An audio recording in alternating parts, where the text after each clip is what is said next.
పిల్లలకు నచ్చే ఐటెం ఇంట్లో చేసిస్తే బయట వాటి జోలికే వెళ్ళరు. ఇక్కడ బింగో ప్యాకెట్ని విసిరి పాడేశాడు మా బాబు.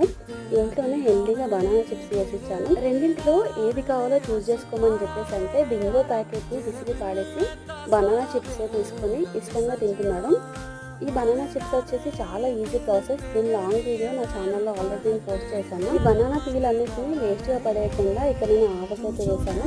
పిల్లలకు నచ్చే విధంగా ఇంట్లో ఐటమ్స్ చేసిస్తే బయట ఐటమ్స్ అయితే అస్సలు బనానా చిప్స్ 1 month వరకు స్టోర్ చేసుకోవచ్చు. క్రిస్పీగా టేస్టీగా అవుతాయి. ఈ బనానాస్ మార్కెట్లో అవైలబుల్లో ఉంటాయి. ఒక 10 బనానాస్ తీసుకొచ్చుకుంటే నియర్లీ 1/2 kg to 1 kg వరకు చిప్స్ అయితే అవుతాయి. క్రిస్పీగా అలాగే ఉంటే ఒక ఎయిర్ టైట్ జార్లో స్టోర్ చేసి పెట్టుకుంటే సరిపోతుంది. ఇక్కడ మా విహాన్కి ఇవి 2 ఇచ్చి చూపిస్తున్నాను చూడండి.